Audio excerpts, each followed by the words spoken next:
Solidarity comrades, today I wanted to make a video about the DPRK, or as it's known to the West.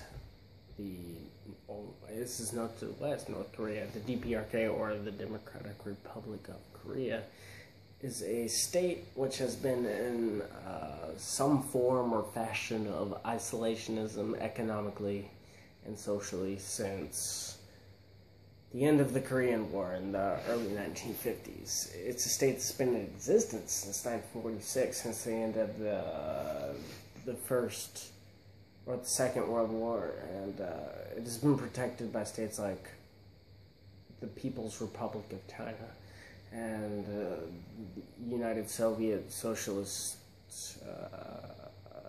Republics. I don't know why I udd so long. I know I udd a lot in these videos, but trying to get across the point. The point I'm trying to make here is that this isn't a defense of Juche, which is an extension of Marxism, Leninism, in response to the imperialist pressures on the state developed by Kim Il-sung. This is not a response to that. This is not a video about Juche or their military first philosophy, which I don't know the Korean name for.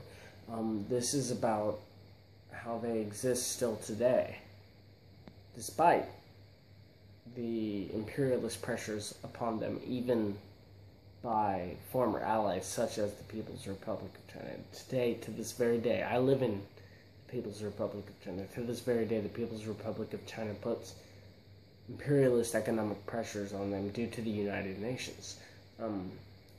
Their former biggest alliance and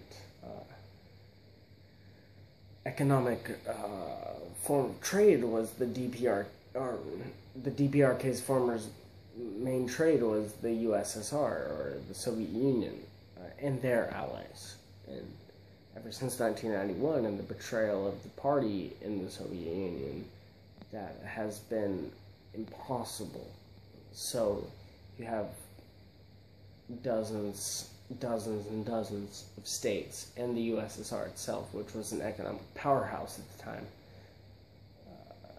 unable to trade with the DPRK, or the Democratic Republic of Korea, and so putting in economic isolation. And China itself has helped them since the end of the Soviet Union in 1991 and their allies and their radicalism.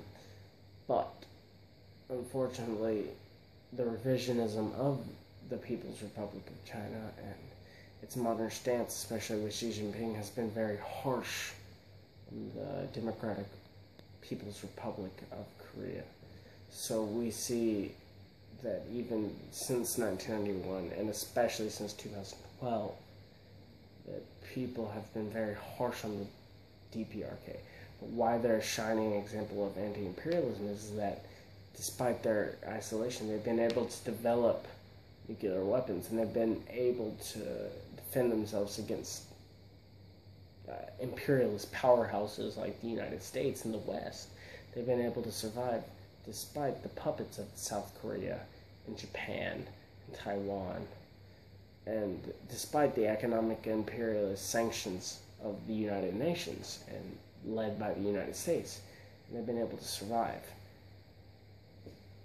And the fact that they've been able to survive is a shining example that all anti-imperialist states in the future and now should take against the West, whether they're socialist or not, like the DPRK. The reason the DPRK survived is because of socialism, is because of anti-imperialism, it's because of what they've been doing. And if you think they survived because of some crazy leader, or because of some crazy ideology, you're ignoring the facts of reality. Even if you ignore the bullshit propaganda brought up by the United States, if you ignore the bullshit propaganda that's fabricated by South Korea obsessively, and you look at the facts, the nature of reality, you see that DPRK has survived since 1946, and they've survived in economic isolation, and they've done that due to something they've been doing right, and we need to examine that as Marxists. We need to take that into example whenever we attempt to build socialist states and socialist states and states that have potential for revolution. And if we don't do that, then I think we're foolish. And I think we should take an example from the Democratic People's Republic of Korea. And we should do that today. Thank you for watching. Solidarity, comrades.